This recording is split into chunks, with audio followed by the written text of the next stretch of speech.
பாப்பாவை காலையில் வேகமாக கிளப்பணும் அப்படிங்கிற அவசரத்தில் கடன்னு கிளப்பி அவளை விட்டுட்டு வந்ததுக்கப்புறம் கிச்சனை பார்த்தா எனக்கே ஷாக்காக இருந்தது. இவ்வளோ மெஸ்ஸியாவாக வச்சுருந்தோம் அப்படிங்கிற மாதிரி. எனக்கு சிங்கில் வந்து பாத்திரம் நிறைய சேர்க்குறது பிடிக்காது. ஆனால் நான் தான் இவ்வளோ பாத்திரத்தை சேர்த்து வச்சுருந்தேன், என்னாலேயே நம்ப முடியலை.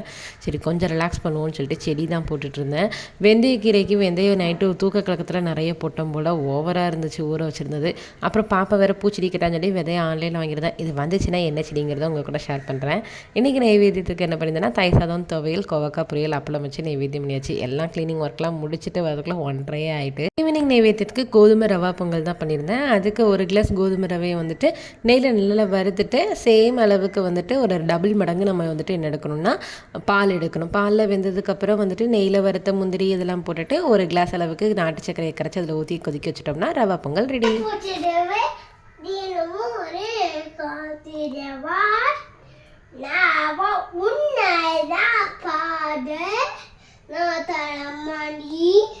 தந்திரவாய் அம்மா அப்பா